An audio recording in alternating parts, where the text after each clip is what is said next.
15 going on 5 by J.L.H.B. Aizawa started his day with 21 hero students. He was hoping to end the day with 21. Unfortunately for him, life seems to have made the distinct decision to defy all of his expectations. Now he has 15 hero students and 6 former hero students who got themselves turned into 5-year-olds. Fuck.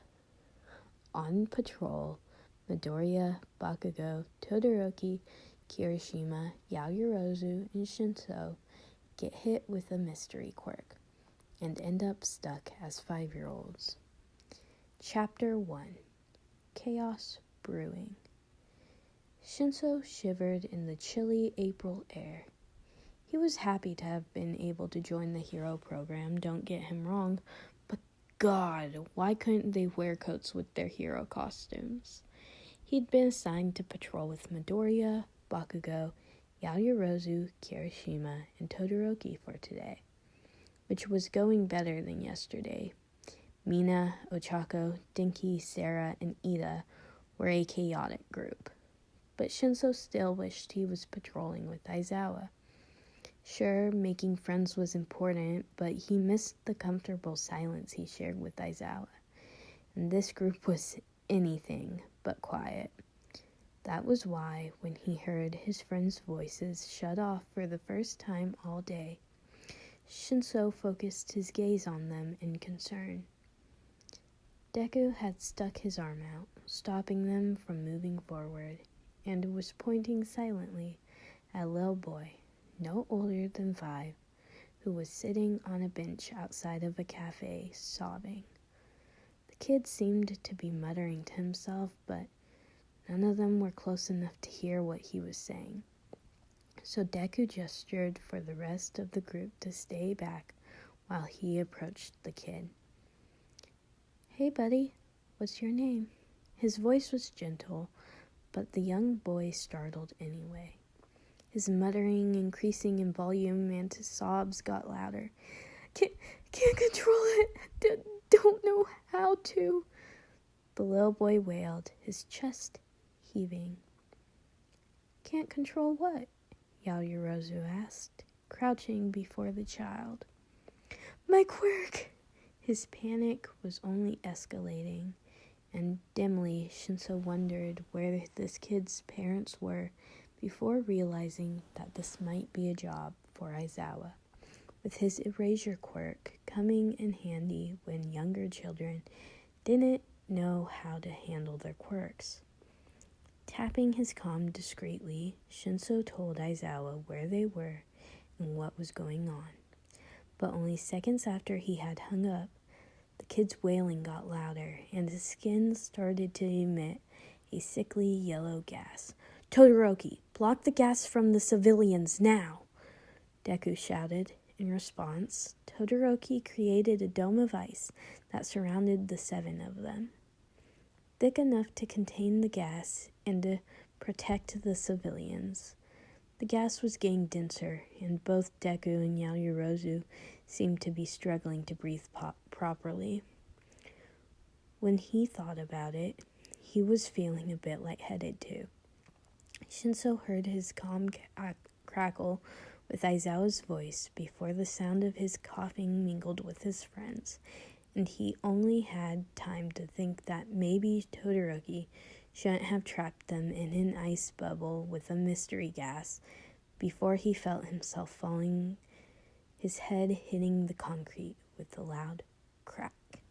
Aizawa wasn't worried when he got a call from Shinso over the comms asking him to come to their location. Not exactly. His rational mind told him that there were many reasons why Shinso would want him over there, and that panicking wasn't the logical reaction. However, when he reached out across comms and got no response, Aizawa allowed himself a moment to panic. Shinso was, of course, grouped with Aizawa's 2 danger magnets today, and the lack of response from any of that team was worthy of a little bit of his worry.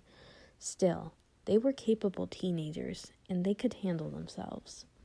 If Aizawa's run turned into a sprint, and his heart beat a little faster, well, only he would know that. The gruesome possibilities raced through his mind as he dodged pedestrians sprinting towards his students. Maybe it was the League of Villains. No, Shinso hadn't sounded scared exactly, and he knew the boy well enough to know when he was hiding fear in his voice. So, maybe a low-tier criminal? An injured civilian. As much as he hated to wish for others' injury, Shota secretly hoped that it was the latter. At least then the broken bones he'd be dealing with wouldn't be his problem child's. As he approached the scene, he was happy to note a general lack of screaming, explosions, and blood, but the dome of ice quickly amassing a crowd made something like bile rise in his throat. "Everybody back away," he commanded, using his hero voice instead of his usual tired teacher's voice. Once bystanders had moved back a bit, Aizawa warily approached the ice bubble and knocked on it. "Deku, Creati, Red Riot," he called out loud enough for them to hear, and listened intently, but heard nothing. Deciding that he had to act, Aizawa took a few steps back and got ready to run at the ice, hoping to shatter it with a kick. Before he had made it halfway to the ice dome, though, an explosion sounded from within, and the ice shattered, expanding outwards like a shrapnel from a bomb. When he finally opened his eyes, though, Aizawa didn't see Bakugo, or Todoroki, or Yaoyorozu, or Deku, or Shinso, or Kirishima. Instead, he saw 7 children laying on the ground, 6 of them unconscious and dwarfed by hero costumes, and 1 little boy with vibrant yellow hair, awake but shaking and sobbing like he had just seen a ghost. His legs moved without his permission, ignoring all the safety training he'd been taught about rushing into situations with unknown quirks. Aizawa sprinted forward, skidding to the ground near where the child in Bakugo's clothes was lying, and frantically placed 2 fingers on the boy's neck. For a moment, his heart stopped when he didn't feel a pulse, but he sank in relief when he could make out a faint thumping under the boy's skin. Still, he called for an ambulance to their location, stressing the fact that an unknown quirk was in play and telling them to contact Recovery Girl. Satisfied that his students were alive, and after covering Yaoyorozu with her winter cloak, he slowly approached the 7th child. "Hey kid, what's your name?" His voice was a little gruffer than he'd like, but sue him for being a little stressed. "I'm Eraserhead. I'm a pro hero. Can you tell me a little bit about what happened here?" I can't." The boy was shaking harder now, breathing erratically. "It's okay." Aizawa let his voice soften and took the boy's hand, rubbing small circles into his palm. "Take a deep breath." After a minute or 2 of calming him down, the kid spoke again. "It was my quirk. They were just trying to help me.